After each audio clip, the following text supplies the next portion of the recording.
Hello aerial videography fans. This is another new video. This time we'll be talking about Cowles Creek, which is in Geneva in Ashtabula County, Ohio.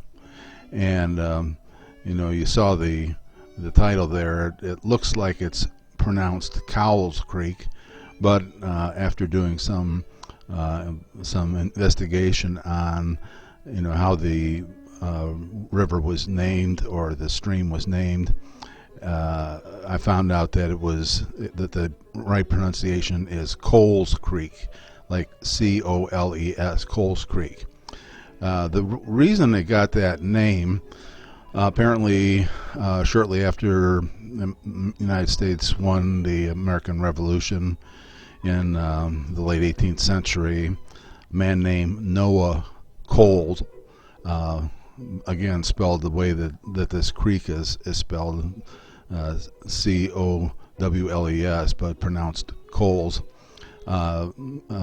came to United States in 1799 and settled in this area, and was quite enterprising individual, and wanted to make a go of all the opportunities that were available. So he started building. What he wanted to build was a grist mill or sawmill on using this creek. So at one time, I guess, because there are so many other streams which feed into this creek, as you can see me passing a tree here on the right hand side. The wind was blowing pretty strongly from the left of the picture to the right. That would be from east to west, and it was constantly trying to blow me into the shoreline. But I digress. Anyways, at one time it was very fashionable to dam up this creek at various points and create estuaries, basically small little lakes, and use the power running off from those dams to produce energy for doing grist mills or sawing mills, things of that nature. They even had at some point, because along the shoreline, I guess there's a lot of limestone, so it was not uncommon to find people coming and setting up enterprises where they would dig up the limestone, and then they would have kilns on the side of along the shoreline, and they would put the limestone inside the kilns to dry it out until it was dead dry, and then easily crumbled up and smashed down into powder, and then they would sell the lime. I found that was kind of interesting, but anyways, this creek, Cowles Creek, is part of a system which drains the greater Geneva-Ashtabula area. There's a lot of little smaller creeks that feed into this one, and at times it runs fairly quickly. You'll be able to see that later on in the video. Like I said, at one point they had 7 different dams on this creek, all for generating power for running various cottage industries during the 19th century. That would be the 1800s. Another interesting point about this creek is that we're fairly close to the mouth of this creek, which is on Lake Erie, but if you follow it further inland towards the actual city of Geneva, it does pass underneath the shortest covered bridge in the United States, which is in Geneva, right off Broadway, the center street running north-south in Geneva, Ohio.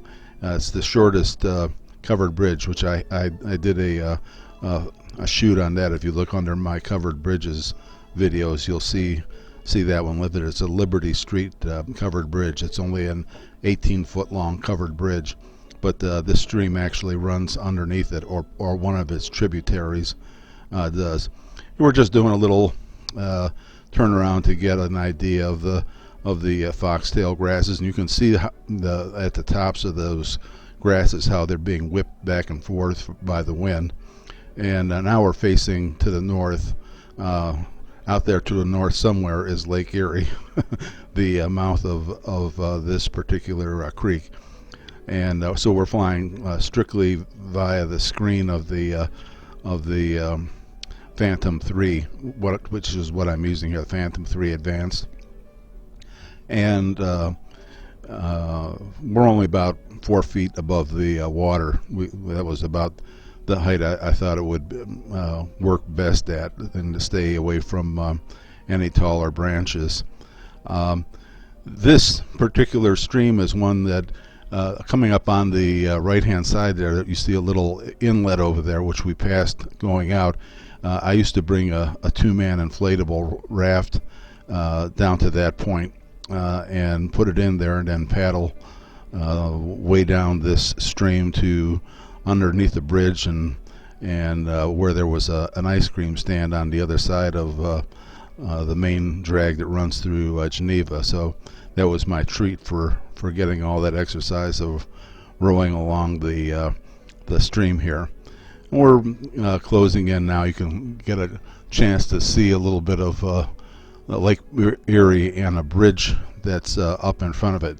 That bridge is part of a walkway trail that's used in the Geneva State Park system.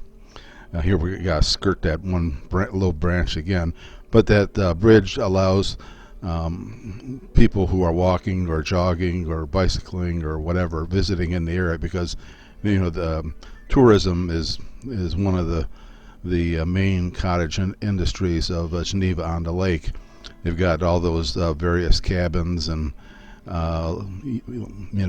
housing units, which I've shot on other occasions and had videos of. You can see me standing on the shoreline there on the left-hand side. In order to get there, I had to carry my Phantom 3 and all the paraphernalia down through grasses and around through trees. There's a well-worn path. It looks like this area is used by teenagers at some time to come down and perhaps drink at night, based on the number of cans and bottles I saw in the weeds on my way down here. Anyways, we're approaching the bridge now, and you can see the waves rolling in from the northeast.